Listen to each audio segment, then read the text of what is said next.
Hello guys, welcome to Akhila's blog. French fries ఇంట్లో ఎలా ఈజీగా చేసుకోవాలో చూద్దాం. ముందుగా మనం ఆలుగడ్డను తీసుకొని స్కిన్ని పీల్ అవుట్ చేసుకోవాలి. మీకు ఎన్ని ఆలూస్ కావాలో అన్ని ఆలూస్ని పీల్ అవుట్ చేసుకోండి. పొటాటోస్ని ఇప్పుడు స్లైసెస్ కట్ చేసుకున్నాక దాన్ని సన్నగా పొడుగ్గా కట్ చేసుకోవాల్సి ఉంటుంది. అలా అయితేనే మనకి ఆయిల్లో డీప్ ఫ్రై చేసినప్పుడు ఆ టెక్స్చర్ కానీ కలర్ కానీ టేస్ట్ కానీ ఫ్రెంచ్ ఫ్రైస్ లాగా కనిపిస్తుంది అనమాట. అండ్ వాటర్లో దాన్ని బాగా సోక్ చేసుకోవాలి. ఒక 10 minutes తర్వాత దాన్ని డ్రైన్ అవుట్ చేసుకున్నాక వాటర్ లేకుండా చూసుకోవాలి. పొటాటోస్ బాగా క్రిస్పీగా క్రంచిగా వస్తాయి. తర్వాత కార్న్ఫ్లోర్ని ఆలూలో వేసుకొని బాగా మిక్స్ చేసుకోండి. అప్పుడైతేనే ఆలూస్కి క్రంచీ టెక్స్చర్ అనేది వస్తుందన్నమాట. కార్న్ఫ్లోర్ని యాడ్ చేసుకోవడం వల్ల పొటాటోస్కి క్రంచీ అండ్ టెక్స్చర్ని ఫీల్ వస్తుందన్నమాట. అందుకని మనం కార్న్ఫ్లోర్ని యాడ్ చేసుకోవాల్సి ఉంటుంది.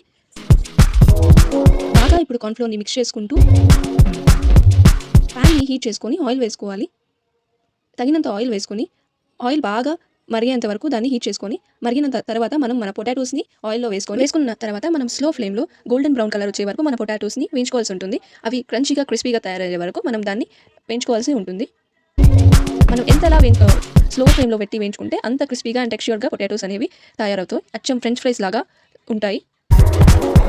ఇప్పుడు మన పొటాటోస్ గోల్డెన్ బ్రౌన్ కలర్లో వచ్చాయి కాబట్టి మన పొటాటోస్ని తీసేస్తున్నాం.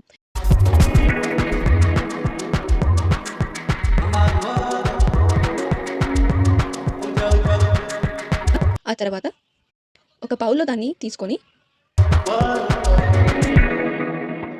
మనం సర్వ్ చేసుకున్న పొటాటోస్లోకి కొంచెం సాల్ట్, కొంచెం చిల్లీ పౌడర్ యాడ్ చేసుకొని బాగా మిక్స్ చేయాల్సి ఉంటుంది.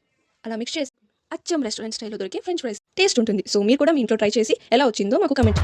Like, share and subscribe to Akhila's blog.